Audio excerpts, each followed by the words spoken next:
My name is Chef Swat, and we are doing a challenge run to defeat Elden Ring using every single weapon in the entire game from start to finish. We'll be beating the game with all 411 unique weapons, and today's weapon is the Fallingstar Beast Jaw. Now, throughout the course of this video, we're going to be breaking down the optimal starting class when utilizing the Fallingstar Beast Jaw. We're going to be explaining how and what stats to upgrade in order to maximize this weapon, and in what order. And then we're going to go into a full breakdown of the build, the idea behind it, the talismans, the armors, etc., and set you up for success when doing an Elden Ring run with this amazing colossal weapon. So without further ado, let's get into the starting class. The best starting class for using the Fallingstar Beast Jaw is going to be the Vagabond, because its stat spread is the closest starting spread of all the classes to being able to wield the weapon. So the Fallingstar Beast Jaw has some high requirements with 34 strength, 12 dexterity, and 20 intelligence. And the advantage of the Vagabond is it's going to bring us in at rune level 9 with 15 vigor, 10 mind, 11 endurance, 14 strength, 13 dexterity. So that's 1 out of 3 where we'll have the required, 9 intelligence, 9 feet, and 7 arcane. What you want to first focus on when leveling up this class is you want to get your strength and your intelligence to the required stats of 34 and 20 respectively. Then focus on getting your vigor up to 30 for survivability. And because these colossal weapons are so heavy, we're going to need to get our endurance a bit higher than normal. We want to start pumping points in our endurance to get to 25 if you're running armorless, or 30 if you are using light or medium armor. After that, continue leveling up your vigor for late game survivability, taking it from 30 to 50. And then from there, you want to bring your dexterity up to 60 from 13, followed by bringing your strength to 60 from 13, because 60 is the soft cap for this weapon, being that both strength and dexterity scale equally high with the Fallingstar Beast Jaw. From then on out, any remaining points you have, go ahead and dump down into intelligence to further maximize the damage of this build. Now that we know the starting class and we know the stat spreads and how we should upgrade them and in what order, let's continue on to the build. Now that we know the optimal class and how to level, let's go over the build itself. Now, the Fallingstar Beast Jaw is a late game weapon acquired from beats and the gravity boss on top of Mount Gilmer. And when you use this weapon, it's going to be mostly late game. So for that reason, we decided, hey, if you're doing a run, we're going to assume you're going to be in New Game Plus or later, since it's such a late game weapon. And the starting requirements are so high with 34 strength, 20 intelligence, and 12 dexterity. So for this run, not only are we going to be using one Fallingstar Beast, but it is going to be optimal to use 2 of them, 1 in each hand. And because this is a colossal weapon, you'll notice that the damage, the fallback, the stagger is going to be significant throughout this run. In order to optimize this jump attack bonk build, you want to start out by wearing some kind of jump armor. I have the Greybird's Black Quill armor on, but if you don't have the DLC, you can stick with the base game's Raptor's Black Feathers. They both boost all jump attacks 10%. This 10% boost will stack with your Call Talisman, which boosts all jumping attacks by 15%. I'm not exactly a scientist, but 15 plus 10, that means each one of our jump attacks, which one attack does 2 attacks, one press of the button does 2 attacks because we have 1 weapon in each hand. Each one of those attacks are going to be doing 25%. Additionally, each one will be doing another 10% when we are at full health, for a total of 35% additional boost on these jump attacks whenever we are at full health. Now, because these weapons are colossal weapons, it takes quite a lot of stamina to use these attacks because they're so heavy. So our third talisman we have equipped is the 2-headed turtle talisman, which will increase our stamina recovery. If you don't have the DLC, you can use the base version of this as well. Next, we are going to be using the Opioid Hard Tier, which will stack with our 4th and last talisman, the Dragon Crest Great Shield. And finally, as far as the 2nd tier, you're going to want to take out a tier if you don't have it currently in, and add this tier, as we'll show, the Green Burst tier right here, Green Burst Crystal tier. This is going to further boost our stamina recovery, and that will stack with your 2-headed turtle talisman. Let's take a look at how the build does against an NPC. I think it's going to go very well. 1 hit, 2 hits. The damage with all of the boosts and the natural high damage that this weapon provides is absolutely insane. The stagger is immense. Now that we're in a new game, +3, +4, +5, +6, and some of these bosses have bigger hit pools, you're going to be seeing greater staggers, you're going to be seeing critical strikes, and you're going to be seeing massive bonks. So with all that being said, let's go show you the footage of the 14 mandatory bosses that it takes to become the Elden Lord. And throughout those bosses, I'll be doing a voiceover where I talk about the strategy that I use for each boss, the windows of opportunity we took to attack, and how we decided to counter each of them en route to becoming the Elden Lord. Let's get into our first boss, Margit. When taking on Morgott using the Fallingstar Beast Jaw, what you want to do is utilize your jump attacks in order to proc off a massive amount of damage due to this weapon's overwhelming amount of physical and magic damage.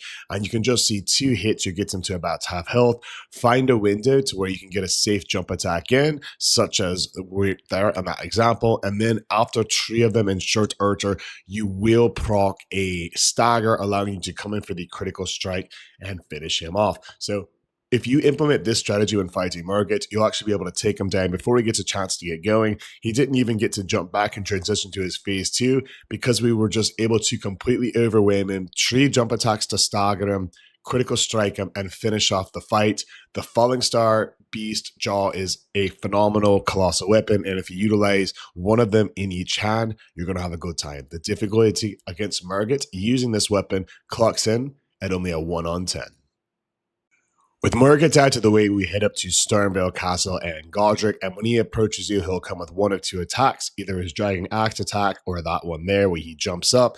Jump up attack allows you to quickly dodge through it and hits him with a jump attack on the recovery, and you can see the open windows in his attacks here. We're able to get 3 jump attacks off and get him down decent amount of health. He's just at about 50%, and that's going to set us up very smartly for phase 2 as he does his transition. Keep in mind, a weapon can't be a 1 on 10 difficult against Godrick if you allow him to transition. So he did get a chance to transition, meaning that it won't be a true 1 on 10 difficult with the Fallingstar Beast Jaw, but being that he got his transition in and was only able to get off 1 attack, it is an incredibly easy fight with this weapon, utilizing the heavy jump attacks with 1 in each arm, and a difficulty rating clocks in for that at only a 2 on 10. Let's head up to the Academy and the Red Wolf. The Red Wolf is a glass cannon, and so we need to be very careful when choosing our windows of attacks to engage, because he's not going to sit around in one place very often. He'll be moving around quickly. So whenever we do find that window, such as after one of his slam attacks, we need to take it. So right there, we're able to punish him with that slam, and we are able to follow him up again. We do have to trade, so we do take a bit of damage on it, but that trade is way worth it as the beast is slayed, the W is high, without too much difficulty at all. The difficulty of the Red Wolf with the Fallingstar Beast Jaw only clocks in at a 2 on 10. Whenever we have the Moon Queen in action, we first have to take down her 3 minions before she drops out of her cocoon into attacking range. So the check for part 1 of this fight, since she has 2 phases, is when we get her out of her cocoon, are we able to take her out in 1 cycle before she goes back up? If she does go back up, no way the weapon can be a perfect 1 on 10 difficulty. So we do need to wait for her to fall down and see if we can take her out before she gets a chance to recover. Luckily, with the Fallingstar Beast Jaw, we are able to do a massive amount of damage and take her out before she gets a chance to cocoon back up. When second phase starts, we're going to need to charge her down with that hyper beam, because she's going to be across the map, giving her a free shot at us. But we'll dodge right through it here, get back around her, set us up for a jump attack, and you see about 1/3 of her health is down as she makes the mistake of going for a spinning wand attack. This is going to prompt her to do another one, getting us almost a chance to finish off the fight, and she smartly and tactfully and cowardly goes into her moon to hide from us, giving her a chance to get off a couple more magic attacks. But still, though, she is around 1 shot, so the summon's not going to hit her too much. We're able to come in, we're able to hit her once, and we are able to follow up with it almost victory as she just gets out of there. We ignore the Bloodhound summon, stay on target, and take Rennala out. Phase 1 was definitely a 1 on 10 difficulty. Phase 2, because we weren't able to quite stun locker or critical striker, should he get off a couple of attacks, ends up clocking in at a 2 on 10 for an overall difficulty rating of the Moon Queen using the Fallingstar Beast Jaw as a 2 on 10.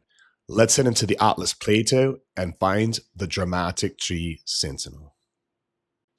Simply put, if you have colossal weapons, this boss is not going to be too much of a challenge for you as long as you play aggressive. You see 1 jump attack, 2 jump attacks, we come in with a light, and we get enough stamina to get that third one. That is going to proc a stagger. We get our stamina back up, dodge 1 attack, dodge 2 attacks, and we're going to jump up, punish true. And we see this boss is already about 1 hit. We are able to hit it again with a jump attack and get it to 1 hit where we can finish it off before it gets a chance to really get going. It did get a couple of attacks off. We didn't able to melt it immediately, so it's not a true 1 on 10 like some of the other boss fights, but it definitely trivialized it using this weapon, the Fallingstar Beast Jaw. The difficulty clocks in at only a 2 on 10 as we march into the capital to take on the Ghost of Godfrey. So the Ghost of Godfrey does not get affected by status, which is music to our ears because this weapon sacrifices status for the ability to have just a straight up massive amounts of physical damage coming out of it. We'll dodge his attack chain and get our safe window in for a jump attack where we see about 20% of his health being taken away from a single jump attack. This lets me know, hey, we're probably going to need about 5 of these jump attacks as we come in with the second, dodge the follow-up, dodge his swing, and hit him with that third jump attack, dodging the stomp, and the follow-up axe combo. So from here, what I like to do is really stay on the Ghost of Godfrey's left hip or right as you're looking at him, and you'll trigger that. 1, 2, giving you a chance to get behind him, trigger him to jump away, allowing you to jump over his stomp. And while you're jumping over the stomp, you can punish with a jump attack as we get our 4th one in, getting him just one more frame in order to take him out, as we're able to do it while he swings his axe around. The overall difficulty for the Ghost only clocked in at a 4 on 10. Now, Morgott was one of the bosses that I was a bit more worried about than some of the other ones, for the simple fact that he is so mobile and his attacks getting so far away from us that I knew we were really going to have to time out these windows of opportunity with the Fallingstar Beast Jaw, because the recovery in it's quite long as it is a colossal weapon. For example, right there, he's able to get out of our attack before we even get a chance to hit him. He's behind us and attacking us. So that told me, hey, we need to play it a little bit safer. I did try to get him during his Swords of Revealing Light, but I wasn't going to be able to make it because he just gets across the map so easily with his very diverse movesets. We're going to dodge True. We're going to dodge the Holy. We are trying to stay at full health because with this build, the Ritual Star Talisman gets us bonus damage. And you see another example of these struggles that a dual colossal weapon can have against this boss, as oftentimes when you're in your recovery animation from the jump attack, he is already moving on for his next attack. We decide to stay aggressive here on him and absorb a couple hits because now he is about 1 hit away from victory. Sometimes it's not about picking windows that are fully safe. Sometimes it's about picking windows that are safe enough for you to get off 2 hits compared to his 1 and allowing yourself to get out, as we just showed you right there. So with those tips, the difficulty rating of Morgott using the Fallingstar Beast Jaw clocked in at a relatively easy 4 on 10 for such a challenging boss. We're now going to head up to the mountaintops of the Giants, and the next boss, the Fire Giants. Surprisingly, fighting the Fire Giants with a colossal weapon isn't as bad because although he is a heavy-hitting enemy and he can be mobile, especially in second phase with his roly-poly-oly attacks, you do have lots of windows of opportunity, such as even there when he hit us, we can still recover up and hit him back before he gets a chance to move. And the added benefit of this weapon class is you're able to proc some big staggers on this boss. We get some stamina back, and we see we are literally 1 hit away from getting him to second phase before he can roll away. We'll chase him back down, we'll hit him one more time, and we will get ready for second phase. When second phase starts, we're thinking about, hey, let's target his hand as it lands with the jump attacks here, and we really want to get off 2 of them in an ideal world, and we are able to. We missed the follow-up light attack, but we do enough damage and enough stagger build up to where the fight is off to a great start in phase 2. He is going to do his AoE volcano eruption attack, meaning that we have to ride around in circles for a bit, dodge in some meters, and then clears the distance from them as they land. We want to hop off the horse here, and what we're looking for are these jump attacks as we dismount. Safe windows here, letting us really put the pressure on him and potentially proc a stagger. Whenever he gets staggered in second phase, that is your chance to potentially get a critical strike in the eye, or just use your jump attacks and get some free attacks wailing on him. Either way, you're going to have a good time when utilizing the strategy. He has to roll away yet again, giving us time to chase him. And I know that he is very close because we have been putting up the pressure on him. He should be getting staggered in the next hit, and there he goes. We're able to punish him with our heavy jump attacks and finish him off before he really gets a chance to get going in second phase. The ability to stagger this boss and get these free hits when he's down is absolutely immeasurable. It makes the fight far easier, and the difficulty only at a 4 on 10. When fighting the Godskin Duo using the Fallingstar Beast Jaw, you want to first and foremost keep them separated when there are 2 of them. Secondly, you want to focus on your safe windows when there are 2 of them. By a safe window, I mean either a window such as right here, where you can get a free hit in after a slam attack, or 2, a window where you can trade where it is at your advantage. So right there, we hit to the round Godskin, and we did get hit in return, but we were able to get him below second phase and get off a big hit as he starts his second phase attack. And from here, he is one shot. We do get a little bit greedy, but the thing is, that right there is why it's better to be greedy than to be good at the game, because we're almost able to take him out as the round 1 is within 1 shot. And once it's a true one-on-one fight, all bets are off. When you do get it to a one-on-one fight, such as what we did right there, the next step is to be hyper aggressive in your one-on-one fights. With this weapon, we're going to be making sure we keep our health to full due to the bonus damage from the Ritual Sir Talisman. And then whenever we get these safe windows, such as after that fireball attack, we will be aggressive, even if we have to trade with the bosses. So he's going to transition to second phase, which is going to give us a couple of free shots. And that should be enough to finish off this skinnier Godskin and keep the fight at a one-on-one as the range 1 comes back in. He'll throw his fireball, we'll punish it with a jump attack. And right here, I'm thinking, hey, you know what? We might be able to keep the pressure up and get a stagger because we have now hit him twice. And the third time is the charm. The Godskin gets staggered. The critical strike finishes them off. The overall difficulty rating of the Godskin Duo with the Fallingstar Beast Jaw only clocks in at a 3 on 10. We're going to continue to head up to Malkeith and Destined Death. There is perhaps no better feeling than going into a Malkeith fight with your colossal weapons, because if you play your cards right, you're going to be able to completely get second phase done for free, and we'll show you a little bit about how now. So in first phase, we're going to go for a guaranteed window, keeping our health high, and when he does his slash attack, his slash forward, left, right here, we see, and the follow-up option of fourth, followed by this slam. That's going to be a free window, allowing you to consistently come in with your jump attacks and punish him with the Fallingstar Beast Jaw. Another free window is this attack where he puts his knife into the ground, twists his body towards you, allowing you to get a free hit off on him before he gets a chance to hit you in return. He'll throw the rocks, let you dodge it, and if you do get caught in the follow-up rocks, it's not going to be enough to take you out with this build due to the Dragon Crest Great Shield that we recommended at the beginning. So second phase has now started, and now it's time to show off the beauty of this build. We're going to hit him here. We're going to get him a second time, and that is going to be enough to proc a stagger. We're going to critical strike Malkeith. Keep in mind, second phase just starts. He's got 1 phase as he recovers, and he's never going to get a chance to, as you get one of the cleanest Malkeiths that you ever see. Difficulty rating with Malkeith using the Fallingstar Beast Jaw, only a 1 on 10. Now, let's go up to Gideon. The Gideon fight can be very tricky if you don't get him while he is speaking Japanese, but I guess we'll never find out what happens if we didn't get him there, because we're able to follow up with a third jump attack as he's going to run away from us, throw his golden rings. We're going to stay on him and finish the fight off before he even finishes his introductory dialogue. I think that was maybe 10 seconds of combat on Gideon. This weapon does so much damage that all you need to do is stay on top of him, spam your jump attacks, and he will not get a chance to start spamming his aim magic attacks.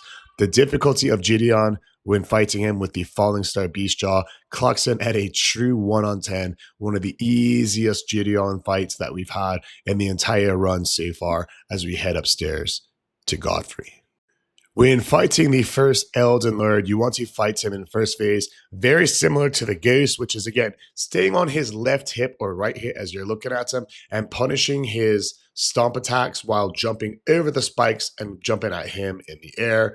Right there, we got a little bit over aggressive, but we see we are able to start our sequence. We don't punish here because we want to follow up and ensure the stamina remains high so we don't get punished by his rolls instead. So right here, we're able to get a jump attack, and we're going to trigger this sequence right here, that left, right. We get behind him, he gets a jump attack, we punish it.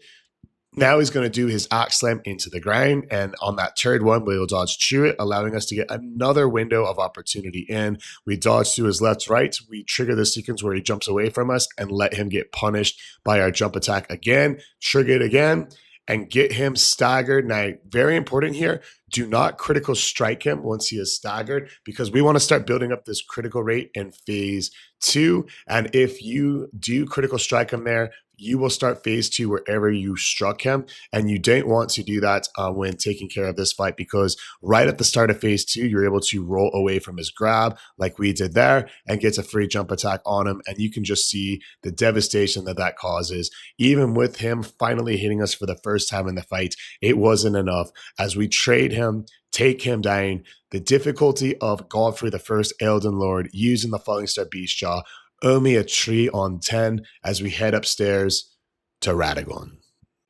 Right then, so as the Radagon fight starts, you're going to be able to get in a couple of free attacks because when you enter the arena, he's going to stand there foolishly, allowing us to get 1 jump attack, 2 jump attacks before dodging through a couple of his attacks here. We wait, we get the follow-up dodge, we get our 3rd jump attack, and if you take a look at his health, he's going to trigger this attack where he stomps on the ground. When he stomps, jump over the stomp, punish with the jump attack, follow through his hammer slam with a roll and then a jump attack of yourself. You will proc a stagger, get a critical hit him on the way up, and that will trigger him to go into his triple slam attack as he's doing here.